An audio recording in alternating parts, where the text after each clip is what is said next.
You guys can hear me okay, right? Awesome. 7.2 billion hours are spent every year in the United States by homeowners doing yard work.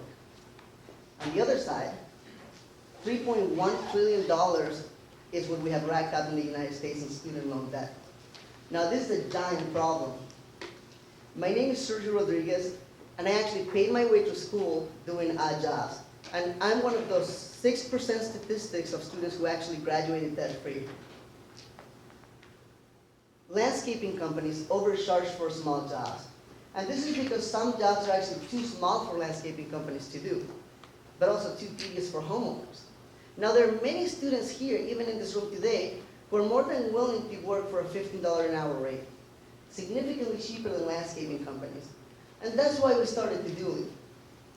Todoolie is an online platform that connects college students to homeowners to help them with outdoor tasks.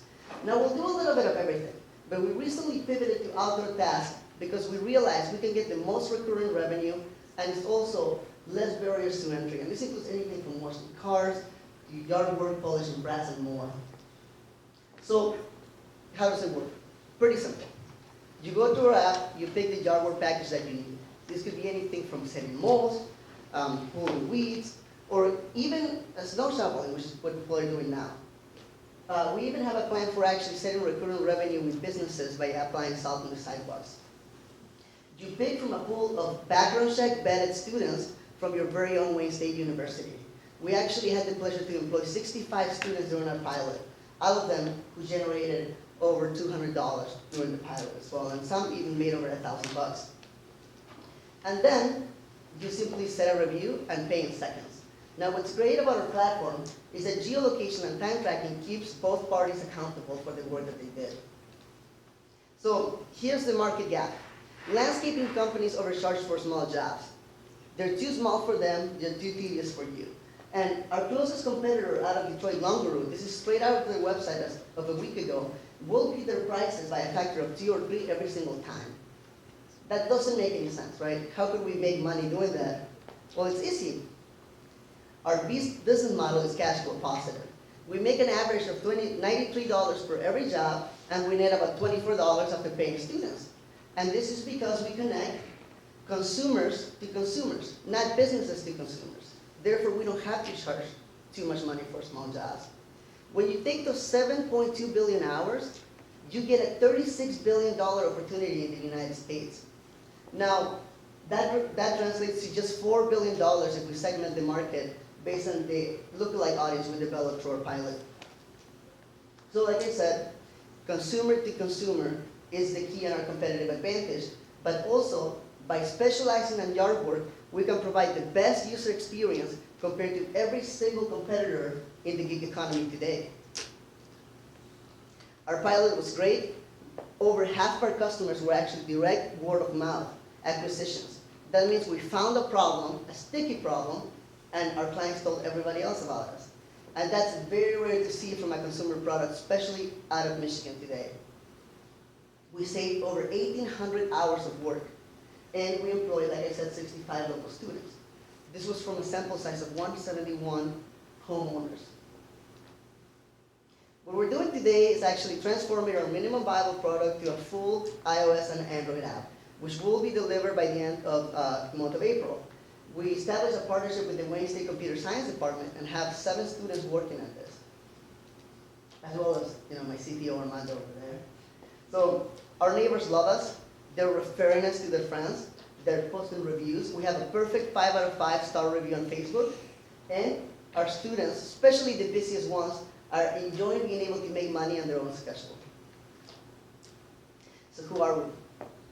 We're a group of underestimated overachievers and diverse founders with diverse backgrounds. I'm talking about biomedical engineering, business, physics, and 7 others not pictures who specialize in digital marketing, graphic design, and more. Armando is actually an Army veteran and ex-machine gunner, and currently finishing his computer science degree at Wayne State. And Jose's on his way to Spain right now for a wedding, so he's not here today. But he sends his regards. So we're not alone. We know we're young, which is why we're talking to a lot of gray-haired industry experts. These are people who have either scaled or funded billion-dollar companies.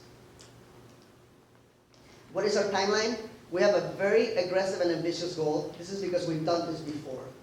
We plan to launch our app, as you can see, in the month of April. We're acquiring customers quickly because we already have over 200 people in our waiting list waiting to be serviced. And we have a partnership with Marketing and Supply Co. to continue to ramp our acquisition to over 3,000 customers by the end of the year. So we're asking for $10,000 to accelerate our development, get to 1,000 unique users in the next 3 months. This is an unusual ask because the investment you'll put into our company today directly translates to a return because we're investing in our growth. So I'm asking you guys today, especially students out there who are having trouble making ends meet to pay their tuition, or homeowners who are waiting to find those students and opportunities to help you with your everyday tasks. What's your to-do? So what are you waiting for? Hop aboard the Todoolie train. Thank you.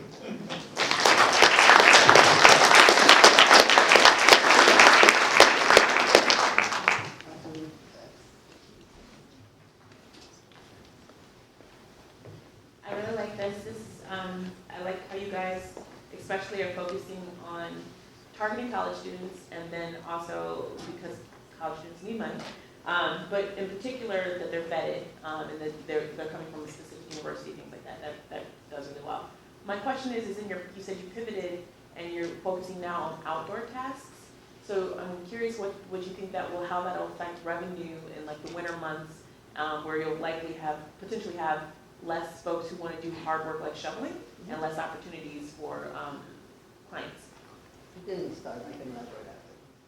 For sure, yeah, so because actually I'm gonna put the mic down. Did everyone hear me all right? I prefer projecting my voice since I'm in the military.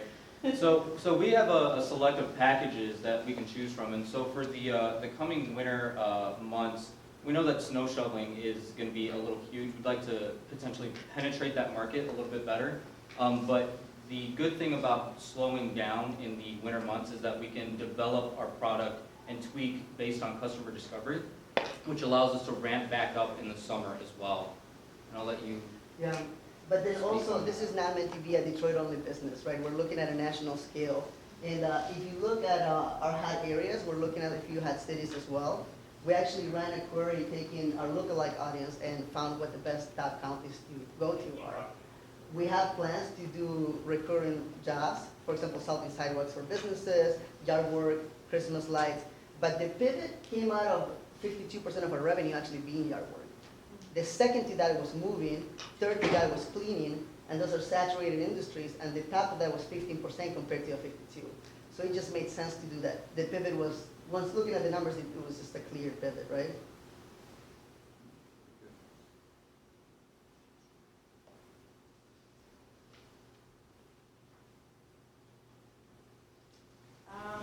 So when you think of some of your competitors that you had on the screen, what makes you guys different and unique and special versus TaskRabbit? You had Ms. Philpott on there, but why you guys versus TaskRabbit? Yeah, so TaskRabbit is an interesting case because they've actually been losing market shares ever since they started. The reason why is because they didn't choose a vertical. They decided to do everything for everyone, and then Uber came and took ride sharing. Grubhub came and took food delivery. Ship came and took everything.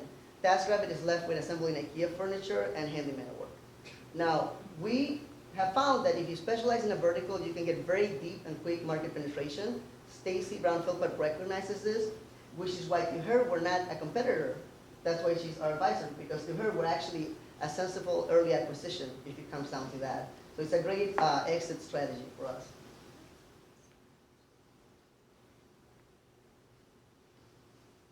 How long do you think it will take you to scale to other markets outside of Michigan? 1 month. We're launching in Oakland County. Oh, outside of Michigan? Oh, no, just kidding.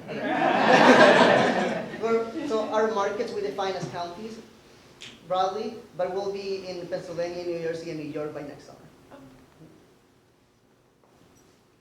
So interesting, because when you reference Pennsylvania, I do think of college towns also. So did you find when the data came through that it just so happened that college towns were also in your mirrored? Yeah, so we actually, what we did, If you look at the third row, we're looking at actual home per square mileage density. Yeah. That's a key metric because just because a customer looks like a customer today, it doesn't mean they couldn't be in the middle of nowhere in a farm, right? So density is important. When you have high density per city, you're going to have both commuter schools and campuses. So that was a strategic find as well. Can you speak on, I don't know how deep you are in developing the app, I know I'm fairly deep with the 1 month timeframe. If you could speak on the communication aspect for people who are asking for jobs, because I know that's a big aspect of wanting to make sure they do the job correctly the first time. You can talk about that. Yeah, for sure. So the app development is still underway. We have about 2 weeks, 3 weeks until we will go heavy in testing. So by the end of April is when we're going to roll out 2 products. So since we're working with the Wayne State University Computer Science Department, our first app that we're building out is the mobile platform that allows students to clock in and clock out for jobs. The communication aspect for the mobile is that anytime a client books through our booking form, they get immediately notified via text where jobs are incoming within their area. They can go ahead and accept, clock in, and clock out. And during the clock in and clock out period, a homeowner also receives a text of where this person clocked in and clocked out from. So it's a snapshot of the geolocation. The second platform that we're building is a dashboard to make data-driven decisions. So it's calculating all of our analytics so we don't have to spend as much time going into an Excel sheet and calculating those analytics for ourselves. We will also be integrating a third app, which will be 2 months after May 1st, which is the client-facing app.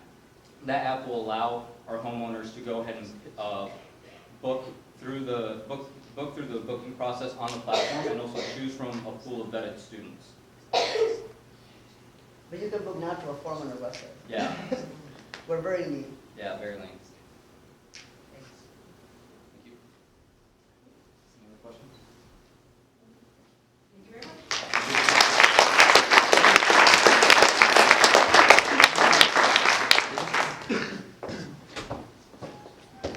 Okay, everybody, we just made it through all the pictures. So here's what we're going to do.